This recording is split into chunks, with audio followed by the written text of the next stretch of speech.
Hey, what's up everybody? Hammerheart Metal Reviews here once again. It is that time of the month, my favorite videos to do. I'm going to talk about my favorite albums that were released in the month of January 2024.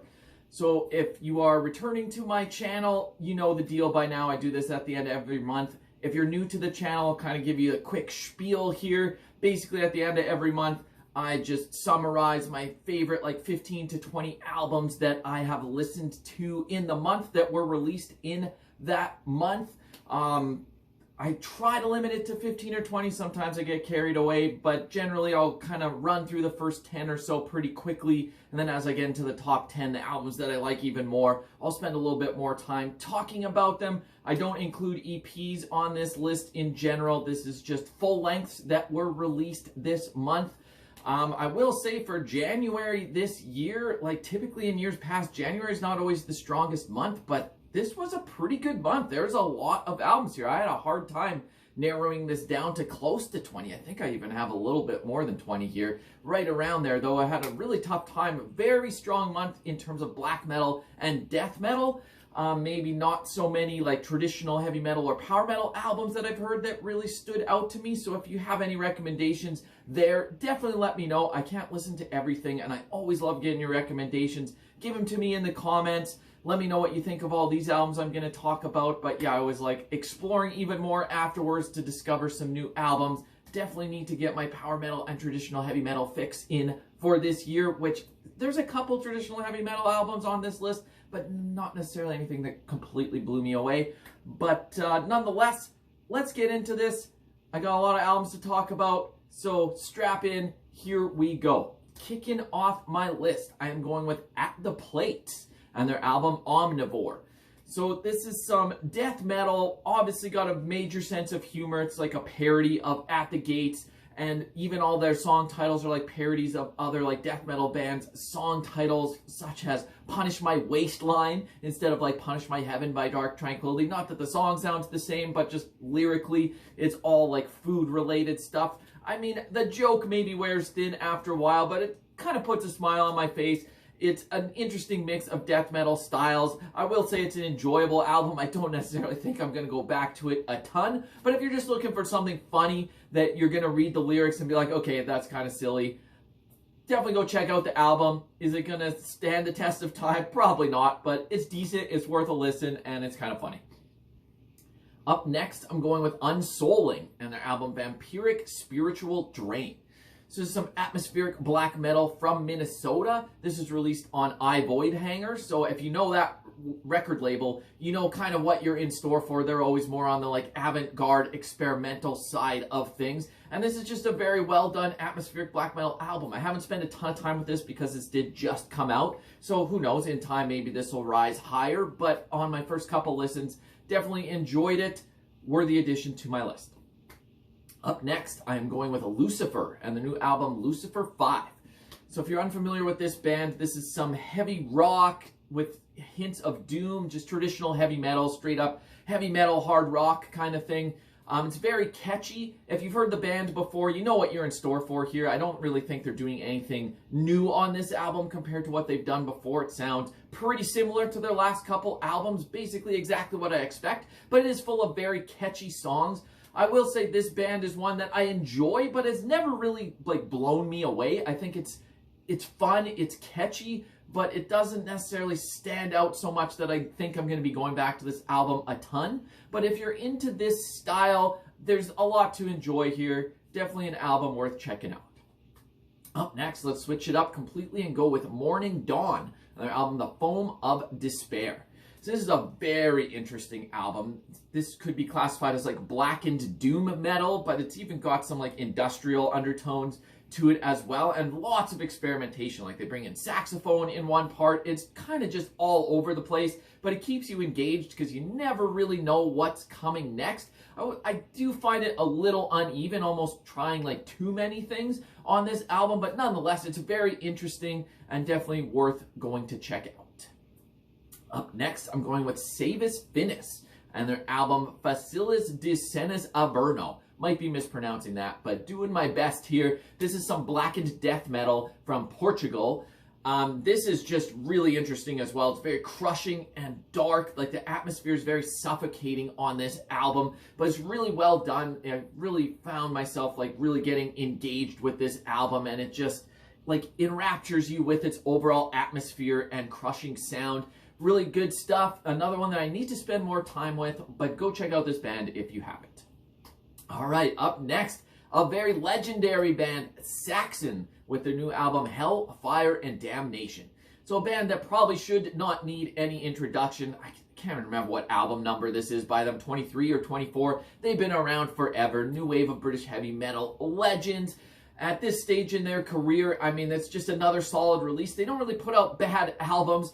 I will say, like, there's a lot of really great moments here and great riffs, but I do find some of it is kind of fillery as well. Maybe some songs that don't stand up to the rest, so it's a little inconsistent. But at this stage in their career, I mean, I'll take it. There's enough good songs on here that still make this a very enjoyable listen. The guitar riffs and solos are really on point, and the vocals, as always, are really good. So, like, all in all, maybe this isn't one that's going to stand out in their discography, at least not to me, but it's not saying this is bad. It's not bad by any stretch. It's still a very good album, just a few nitpicks here and there that would keep it from being higher on my list than this. All right, up next, let's go with some more death metal with Necrotum and their album Defleshed, Exhumation. This is some more like old school style death metal. They are from Romania. This is just very murky and grimy death metal, full of chunky riffs, low gutturals. Like, I will say they're not really innovating anything new here. Like, this is just a throwback style, but it's a solid slab of death metal. You're gonna be hanging your head banging to this one. Just, yeah, solid death metal release. Go check it out. All right, up next, let's switch to some black metal with Narbeleth and their album A Pale Crown. So this is some black metal from Cuba, and I will say these guys must be huge Immortal and Satyricon fans, because it is just like pure worship of that style of black metal. They even do a Satyricon cover on here, which is pretty cool. So yeah, it's a band that wears their influences on their sleeves, not necessarily bringing anything new to the table, but if you like that style of black metal, you will dig this album. It's great riffs, it's ice cold stuff, just really good black metal album. Go check out Narbeleth. Up next, I'm going with Abhoria and the new album Depths. So this is some black metal from the USA. This features members from the band Ashen Horde, which is another good black metal band. I really liked their debut, which came out a few years ago. They brought in a new vocalist here and somewhat switched up their approach. I do find the production here is a little bit too clean for my taste for this style of black metal. Like, the songwriting is good, but I feel like it could use a little bit more grit, like in both the songwriting and in the production. It's just not as standout as it could be. Like, these guys are good songwriters and these are very well put together songs, but it just sounds a little bit too clean, at least for my tastes. But I don't want that to sound all negative. I mean, I'm still putting it on my list. I still think it's a very good album, so go check it out if you have not. Up next, going with some Canadian content. Well, actually, I lied. It's kind of a collaboration. One of the members is Canadian, or a couple members are Canadian. It's a collaboration between some members from the US and Canada. I'm getting off track. Departure Chandelier with the new album Satan, Soldier of Fortune. So this is some straight ahead raw black metal, just traditional raw black metal, the kind that I love. Like, yeah, no bells or whistles here. This is just straight in your face, raw approach. If that's the kind of black metal you like, definitely go check this one out. It's an interesting album, very solid release. Go give it a listen. All right, let's switch it up again completely. Up next, I'm going with Sea of Consciousness with their self-titled debut album. So this is a band from the Netherlands that's very hard to describe. I see them getting described as like progressive death metal, but there's a lot more going on than just that. Like, there's these melodic touches throughout. It's female fronted, and her vocals, at least on the clean side, are very strange, very unique. I could see that putting some people off, but the uniqueness makes it stand out. She's very passionate with her vocal delivery. She does harsh vocals as well, which are very good. So it's kind of all over the place, this album. There's some moments that really stand out, other ones that maybe don't quite hit the mark, but it shows a lot of promise. This is a band I think to watch out for, or at least that I'll be looking for in the future. I feel like if they build upon this foundation that they've set on this debut, they do have a lot of promise. It just wasn't quite hit. They didn't quite hit their potential here. But nonetheless, it's a very interesting and unique album. So go check it out. Up next, I am going with Hauntologist and their debut album, Hollow. So this features the drummer from Magua and also one of their live members as well, doing vocals and basically everything else. And this essentially sounds exactly like Magua, but also bringing in a major like post-metal element. So if you ever wondered what Magua would sound like if they tried post-metal, this is what that sounds like. So it's not necessarily super unique because it just reminds me of the other band, but Darkside's drumming stands out as it always does. Like his cymbal feels unreal, so it's still definitely worth listening to. I'd rather listen to Magua. I'd rather get a new album there, but they want to expand here and do something else, and bringing in those post elements makes it an engaging listen. All in all, pretty solid album. Just missed out on my top 10, but definitely still worth listening to. All right, now we are into the top 10, my 10 favorite releases from the month of January. So in 10th place, I am going with Rhun and their debut album, Conveyance in Death. So this is a one-man band from, it features one of the guys from Falls of Rhoros, which is a band I very much enjoy. But here, he's changed the approach. This isn't as progressive and experimental as Falls of Rhoros and kind of does away with the acoustics. This is more aggressive and harsh than Falls of Rhoros, but you can still kind of tell that it's got those elements, like that he writes songs there, he writes songs here. This is just a different approach, not as much experimentation, but I still very much enjoy this album. I think it's very well done. Go check it out if you haven't. Up next in 9th, sticking on the black metal train here, I am going with Malist and the new album of Scorched Earth. This is some atmospheric black metal. This is another one-man band. It's had a very consistent discography. I will say pretty much every release this guy has put out has been solid, but not necessarily earth-shattering. Like, I've always enjoyed everything I've heard by this band, but it's never really like crept its way into like my albums of the year or anything like that, or something that I go back to like non-stop. I still enjoy it every time I listen to it. And this is kind of in the same trend. It's a very enjoyable black metal album. Do I see myself going back to this a ton in the future? Maybe not, but it's still just a solid release that you should spend some time with. Go make your opinions for yourself. Give it a listen. All right, up next in 8th, I'm going with Upon Stone and the debut full-length Dead Mother Moon. So this is some melodic death metal from the USA, but when I say from the USA, they are very much inspired by like the Gothenburg sound, the early melodic death metal stylings of bands like At the Gate, In Flames, Dark Tranquillity, stuff in that vein. This is a well-done album, but I will say it's way too short. Like, it's only, what, like 33 or 34 minutes? And it's just not that original. It's well done. I understand paying homage to the bands that you love, but it just sounds kind of like a knockoff of those other bands. But all that being said, it is still very enjoyable. It's well done. They wrote some good songs. I feel like this band would kill live. They have a lot of energy. So I don't want it to sound negative. Yes, it's not original like at all, but it's still a very good melodic death metal album. So if you're into that style, definitely go check it out.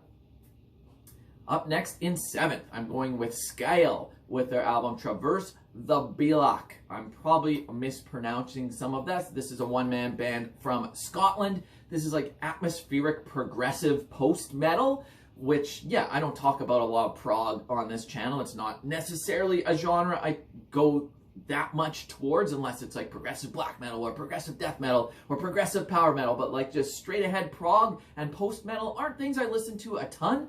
But when I see that this band is from Scotland and this album is a concept album all about hiking through the Highlands along this like deadly road, that just piques my interest right there. And this just transports you right to Scotland. The clean vocals here are really well done, and just this guy's musicianship is really on full display. While this maybe isn't a genre that I gravitate towards that much, this is an album that sucked me right in. I got pulled right into it and just immersed myself in it, and it's a really great experience to listen to this from front to back. If you're into anything I just said, strongly suggest you go check this one out. Very enjoyable album.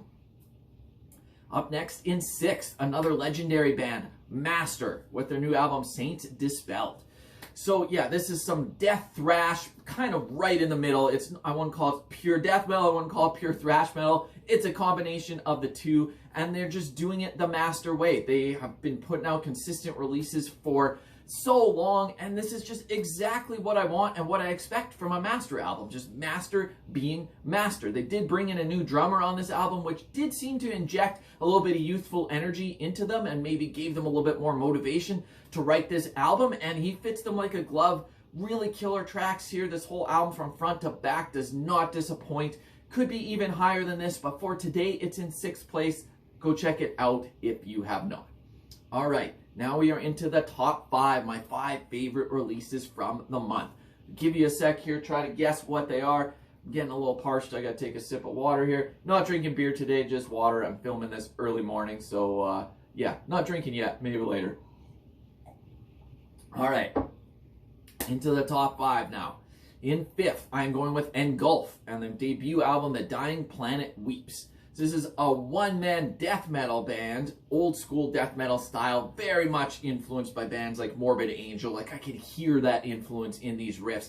This album is just full of great guitar riffs for days. This guy knows how to write great death metal songs. I absolutely love the style and approach throughout this whole album. Just really well done. I am digging this album quite a bit. It was easy choice to be in my top 5. The album art is sick too. If you haven't checked this out yet, go give it a listen. Solid death metal release. All right, up next in 4th, I'm going with Knoll and their new album, As Spoken.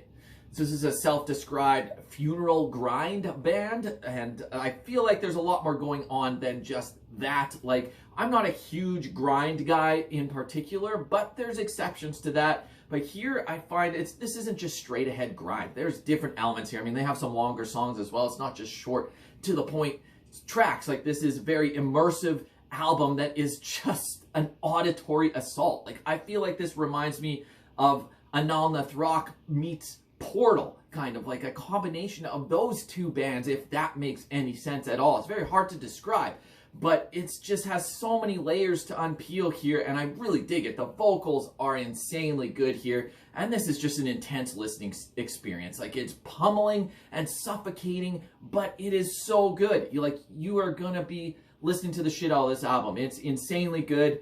Putting in 4th almost seems like a crime, but the next albums are just really good as well. In time, who knows, these could switch, but yeah, don't sleep on this album. Solid release. Let's see what I've got ranked even higher. All right, up next in 3rd, let's stick with some death metal here with Vitriol and the new album, Suffer and Become. So this is some brutal death metal, very much influenced by a band like Hate Eternal, who is one of my favorite death metal bands. So anything that sounds like that, I'm gonna be somewhat interested in. But then they even bring in maybe like some blackened touches akin to, say, like 1349 with the endless assault of blast beats, and it is just so intense here. This is brutal yet technical at the same time. Like, the solos absolutely shred here. You got dual vocals between the guitarist and bassist, and the musicianship is so tight here. Like, this is just insane. Blasting galore as well. The drummer is insanely good. There's just so much depth to the songwriting here. It's complex and intense, and I absolutely love this album. This one's sure to be on repeat on my ears for the next little bit. Digging it a lot. It just came out, and I'm already putting it up this high because it's that good of an album. So go check out Vitriol if you have not. All right, 2 more to go, and they're both black metal. Big surprise there. I'm mostly a black metal guy. It's what I tend to lean to, but sometimes there's exceptions. But this month, my top 2 are both black metal. So in 2nd place, a band I am a big fan of, a long time, solid discography. I'm sure you are expecting this to be a number 1, but it's in number 2, and that is Inquisition with their new album, Veneration of Medieval Mysticism and Cosmological Violence. Always tongue twisters of album titles. Hard to even just fit this on the paper so I can read it because their album titles are so insanely long. But yeah, a band that should not need any introduction. I mean, you got the froggy, goblin-y vocals of Dagon that he's just so well known for, instantly recognizable, and his guitar riffs, just insane how good of a guitar riff writer this guy is and putting these songs together. Like, over the course of their career, every album it always retains their unique sound, but then it always shifts a little bit. Like they just tweak their sound slightly from album to album. And they've done that again here. Like it still, yeah, retains that core Inquisition sound, but they bring in some subtle changes. Like they bring in some clean singing that's very interesting on just a couple tracks here, but it really adds another dimension to it. And just the overall vibe and atmosphere here is absolutely amazing. I mean, this one just came out as well, so I haven't spent a ton of time with it yet. But where would this land in their overall discography? I don't think it's their absolute best. There's definitely still at least a couple albums, 2 or 3 albums that I think are better than this in their discography. But this did just come out, so in time we'll see where this one lands. Maybe I'll redo my Inquisition ranking at some point. But yeah, solid release. If you've ever heard anything by this band, have been into it, you'll be sure to like this one as well. Go check it out. All right, so that just leaves one. This one might be more of an underrated album, but it was easily my favorite album of the month. This one just blew me away. I adore it, and that is Petracorensis with their album Larmes et peines. I'm probably mispronouncing that because I do not speak French, so I apologize. But this is some French black metal with a healthy dose of folk, and that is just the style that I absolutely adore. I love French black metal, and when it brings in the folkiness, match made in heaven to my ears. It brings in some accordion that really adds some uniqueness here. The accordion is played by the guy from Lucifer, which is instantly something I'm going to be into right there, and it just gives it this medieval flair throughout. It's got that typical French black metal style in the riffing and really gives it this, medieval atmosphere and feeling to it. And it's just glorious. This was an easy #1 for me. I absolutely love this album. Let me know what you think of it. And as I mentioned earlier, love to get your recommendations down below. As you heard from all this list, mostly death metal and black metal. I still search for other genres too, but not a lot of like trad or power metal really stood out to me this month of the albums I listened to. So maybe I've missed some. Give me them down below. I want to keep exploring. I want to find some new albums because that's what it's all about. So hopefully this gave you some new stuff to check out. And until next time, Hammerheart Metal Reviews out.